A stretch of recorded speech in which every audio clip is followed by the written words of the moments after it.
여러분, 지금 이 순간에도 일본은 전 세계를 속이고 있습니다. 2015년 유네스코 세계문화유산 등재 당시 일본 정부가 한 약속을 기억하십니까? 강제 노동 사실을 인정하고 희생자를 기리는 정보센터를 설치하겠다고 국제사회 앞에서 공언했습니다. 그런데 벌써 10년이 지났습니다. 일본은 약속을 지켰을까요? 답은 절대 아닙니다. 오히려 일본은 더욱 노골적으로 역사를 왜곡하고 있습니다. 조선인 강제징용자들의 고통을 지우고 마치 자발적으로 일하러 온 것처럼 포장하고 있습니다. 오늘은 성신여대 서경덕 교수가 제기한 핵심 메시지를 통해 우리가 왜 군함도 문제를 국제 이슈로 키워야 하는지, 그리고 일본의 약속 파기가 얼마나 심각한 문제인지 자세히 살펴보겠습니다. 군함도 정식 명칭은 하시마섬입니다. 일본 나가사키현 앞바다에 위치한 이 작은 섬은 겉보기에는 그저 폐허가 된 탄광 시설처럼 보입니다. 하지만 이곳에는 우리가 절대 잊어서는 안 될 참혹한 역사가 숨어 있습니다. 1940년부터 1945년까지 약 800명의 조선인들이 이곳으로 강제징용되었습니다. 이들은 바다 및 1000m 깊이의 해저 탄광에서 하루 12시간 이상 혹독한 노동에 시달렸습니다. 당시 생존자들의 증언을 들어보면 그 참혹함을 알 수 있습니다. 하루 한 끼도 제대로 먹지 못했고 탄광 안에서는 숨쉬기조차 어려웠다. 조선인들은 일본인들과 완전히 분리되어 수용소나 다름없는 곳에서 생활했다. 더욱 충격적인 것은 사망률입니다. 강제징용된 조선인 중 약 120명이 목숨을 잃었습니다. 이는 15%에 달하는 엄청난 사망률입니다. 그런데 일본은 이런 참혹한 진실을 어떻게 포장했을까요? 2015년 유네스코 세계문화유산 등재 신청 당시 일본은 이렇게 주장했습니다. 군함도는 일본의 근대 산업혁명을 보여주는 소중한 유산이다. 메이지 시대 일본의 급속한 산업화를 증명하는 역사적 장소다. 강제징용과 노예노동에 대한 언급은 전혀 없었습니다. 오히려 일본의 기술력과 산업 발전을 과시하는 수단으로 활용했습니다. 하지만 한국을 비롯한 국제사회의 강력한 반발에 직면하자 일본은 마지못해 양보했습니다. 1940년대 일부 시설에서 자신의 의지에 반해 동원되어 혹독한 조건에서 노동을 강요당한 한국인과 다른 나라 국민들이 있었다는 사실을 인정한다.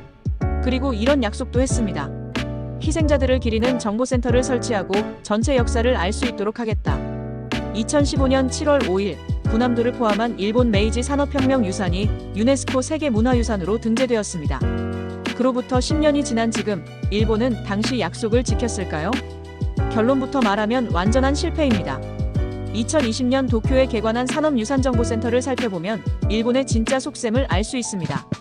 이곳에서는 조선인 강제징용을 인정하기는커녕 오히려 이를 부정하는 전시를 하고 있습니다.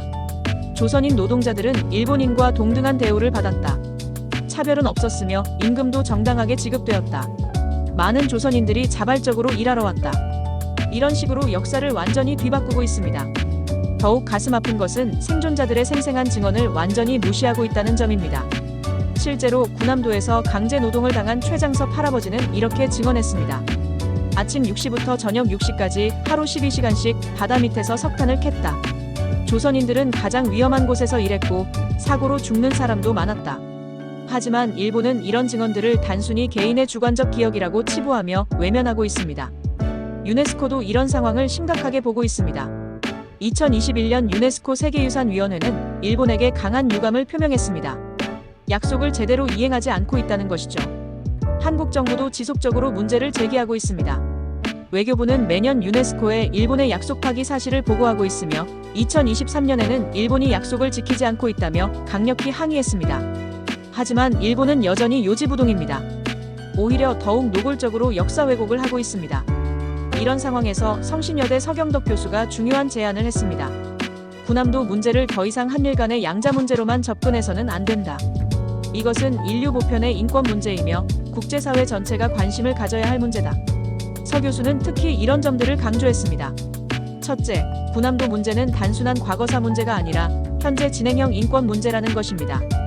일본이 유네스코라는 국제기구에서 한 약속을 지키지 않고 있다는 것은 국제사회의 신뢰를 저버리는 행위입니다.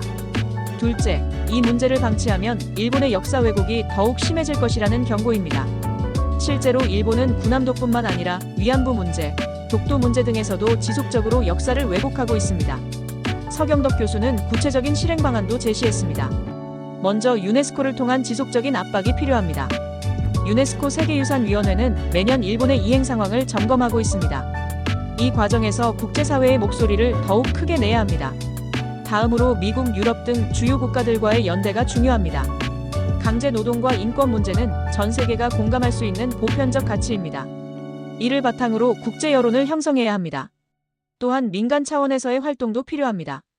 해외 한인들과 현지 시민사회가 함께 일본의 약속 파기 사실을 알리고 국제사회의 관심을 끌어내야 합니다. 이미 일부 성과도 나타나고 있습니다. 2019년 독일 베를린에서 열린 국제학술회의에서 유럽 학자들이 일본의 역사 왜곡을 강력히 비판했습니다. 2021년에는 미국 하원에서 군함도 관련 결의안이 발의되기도 했습니다. 이런 사례들을 보면 국제사회도 일본의 문제점을 인식하고 있다는 것을 알 수 있습니다. 여러분, 지금이 바로 행동할 때입니다. 일본은 시간이 지나면 이 문제가 잊혀질 것이라고 생각하고 있습니다.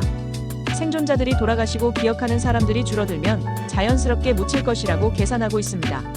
하지만 우리는 절대 그렇게 두어서는 안 됩니다. 강제징용의 아픔은 단순히 과거의 일이 아닙니다.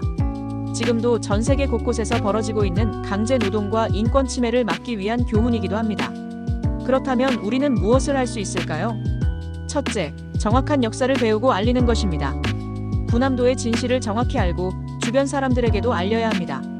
특히 젊은 세대들에게 이런 역사를 전해주는 것이 중요합니다. 둘째, 국제사회에 지속적으로 문제를 제기하는 것입니다. SNS를 통해 일본의 약속 파기 사실을 알리고 해외 친구들과 이 문제를 공유해야 합니다. 셋째, 관련 단체들의 활동을 지원하는 것입니다. 시민사회 단체들이 벌이는 캠페인에 참여하고 정부의 올바른 대응을 촉구해야 합니다. 일본이 10년째 약속을 지키지 않고 있다는 것은 단순한 외교적 신뢰가 아닙니다. 이것은 인류 보편의 양심에 대한 도전입니다. 서경덕 교수의 말처럼 이 문제를 국제 이슈로 키워나가야 합니다. 그래야만 일본이 더 이상 역사를 왜곡하지 못하게 할 수 있습니다. 여러분의 관심과 참여가 바로 희망입니다. 강제징용 희생자들의 명예회복과 진실규명을 위해 우리 모두가 함께 나서야 할 때입니다. 역사는 기억하는 자의 것입니다. 우리가 기억하고 행동할 때 진실은 반드시 승리할 것입니다. 지금까지 시청해주셔서 감사합니다. 구독과 좋아요, 그리고 댓글로 여러분의 생각을 나눠주시기 바랍니다. 감사합니다.